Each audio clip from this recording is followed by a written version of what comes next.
How is Bitcoin mined? Welcome back to another episode of Finance Basics. We won't tell you what to do with your money, but we will equip you with the best information available to make your own smart choices and become financially free. Remember, an investment in knowledge always pays the best interest. Subscribe to the channel now, so you never miss any of our latest and greatest videos as soon as they're released. In this video, we're going to be taking a look at how Bitcoin is mined. Let's get started.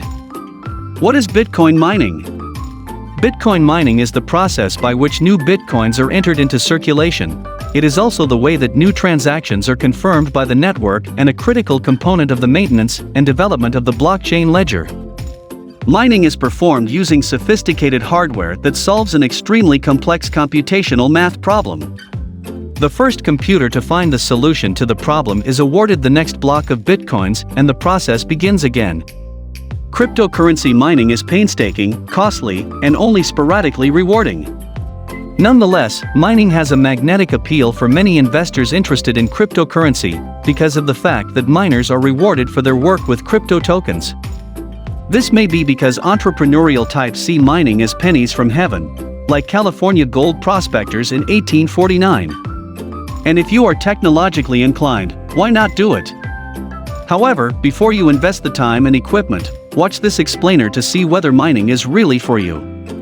We will focus primarily on Bitcoin. Throughout, we'll use Bitcoin when referring to the network or the cryptocurrency as a concept, and Bitcoin when we're referring to several individual tokens. Bitcoin mining is the process by which new Bitcoins are entered into circulation. It is also the way that new transactions are confirmed by the network and a critical component of the maintenance and development of the blockchain ledger. Mining is performed using sophisticated hardware that solves an extremely complex computational math problem.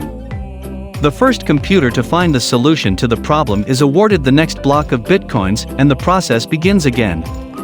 Mining to prevent double spend. Miners are getting paid for their work as auditors. They are doing the work of verifying the legitimacy of Bitcoin transactions. This convention is meant to keep Bitcoin users honest, and was conceived by Bitcoin's founder, Satoshi Nakamoto. By verifying transactions, miners are helping to prevent the double spending problem. Double spending is a scenario in which a Bitcoin owner illicitly spends the same Bitcoin twice. With physical currency, this isn't an issue.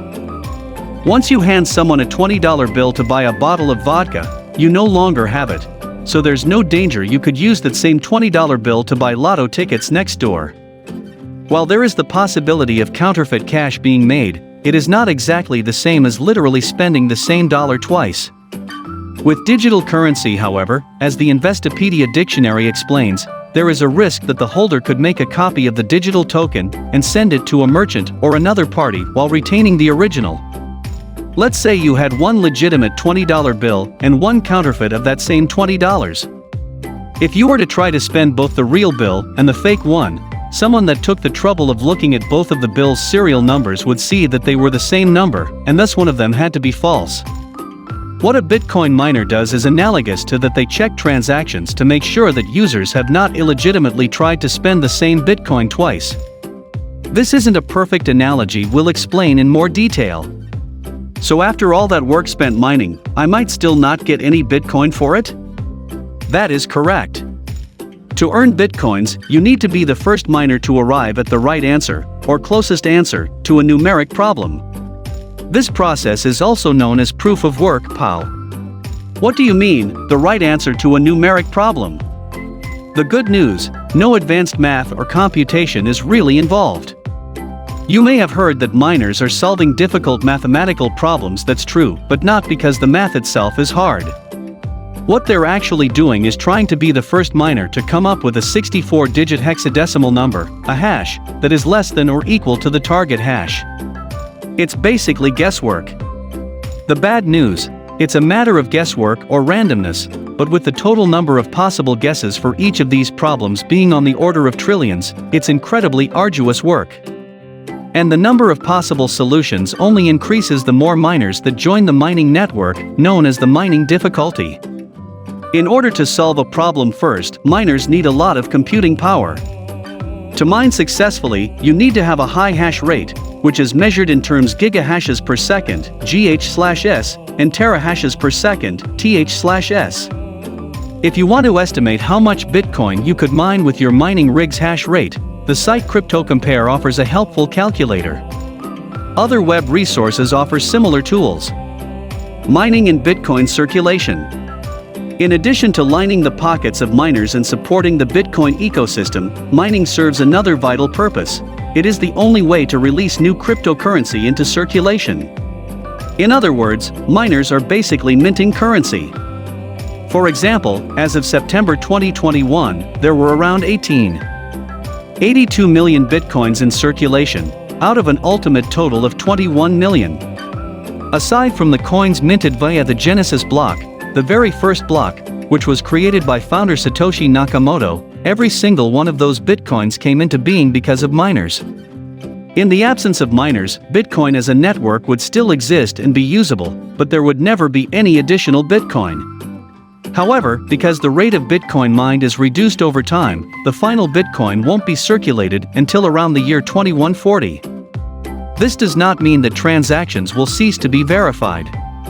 Miners will continue to verify transactions, and will be paid in fees for doing so in order to keep the integrity of Bitcoin's network. Aside from the short-term Bitcoin payoff, being a coin miner can give you voting power when changes are proposed in the Bitcoin network protocol. This is known as a BIP, Bitcoin Improvement Protocol. In other words, miners have some degree of influence on the decision-making process on such matters as forking. How much a miner earns. The rewards for Bitcoin mining are reduced by half roughly every 4 years. When Bitcoin was first mined in 2009, mining one block would earn you 50 BTC. In 2012, this was halved to 25 BTC. By 2016, this was halved again to 12.5 BTC. On May 11, 2020, the reward halved again to 6.25 BTC. In September of 2021, the price of Bitcoin was about $45,000 per Bitcoin, which means you'd have earned $281,250 for completing a block. If you want to keep track of precisely when these halvings will occur, you can consult the Bitcoin clock, which updates this information in real time. Interestingly, the market price of Bitcoin has, throughout its history, tended to correspond closely to the reduction of new coins entered into circulation. This lowering inflation rate increased scarcity, and historically the price has risen with it.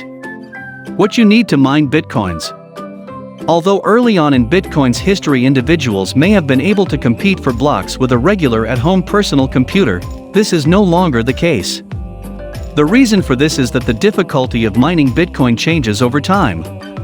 In order to ensure the smooth functioning of the blockchain and its ability to process and verify transactions, the Bitcoin network aims to have one block produced every 10 minutes or so.